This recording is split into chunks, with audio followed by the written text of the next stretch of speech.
I've been involved in youth hockey, high school hockey, amateur hockey here in Minnesota and across this country for almost 40 years as a coach, and before that as a player. And a lot of things have changed over the years, and there's a lot more people playing this game of hockey, and it's a tremendous game. But there's disturbing trends that have continued throughout these years, and these are something that we should be talking about. And what they are is we've come to a hockey culture of game playing rather than learning how to play the game and learning the skills required to play the game.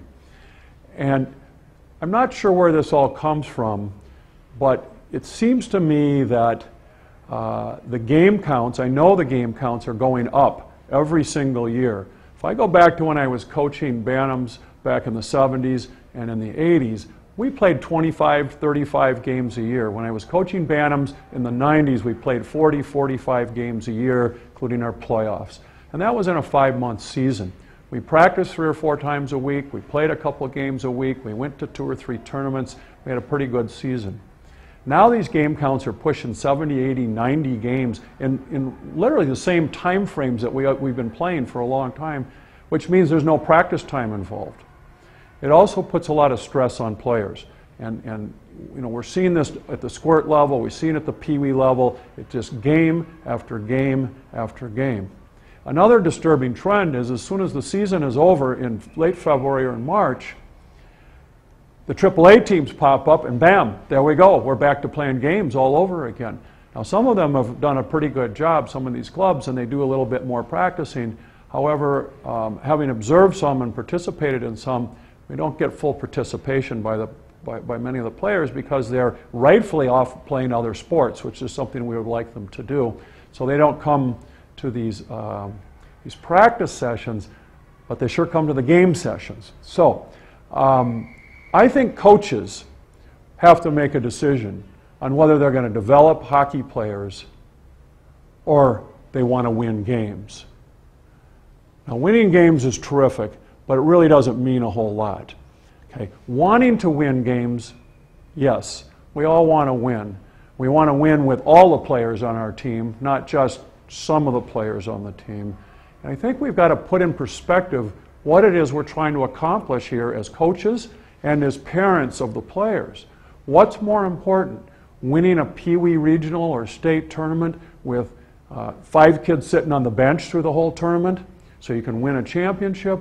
What kind of life lessons do we want to send? What kind of messages do we want to send to our players?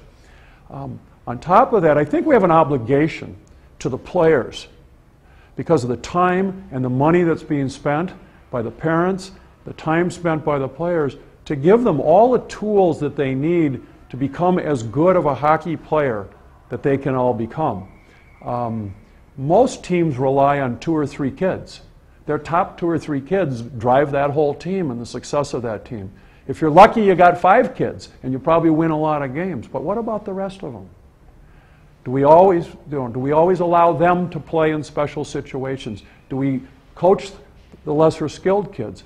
And I would argue that we should coach the lesser skilled kids just as much as those that have a little more natural ability. But I go back to this and say, this is an attitude issue. This is a philosophy issue. Why are we here? We should be here for the kids. We should be helping them as they move through youth hockey into high school hockey, and they move on from each level, acquiring the skills that they need to be successful at the next level. And to me, that's far more important than having to win the next invitational tournament, win the district playoffs. Yes, we want to win them, but we really want to win over a long period of time, and that's by giving the kids as much skill in putting them into a positive environment all through their experience so that they can maximize their potential as athletes and as people. So coaches, you've got a choice. Prepare for the games or teach skills and teach the game of hockey. And I would argue that the second choice will result in more wins on the other side. So we'll see you around the rink.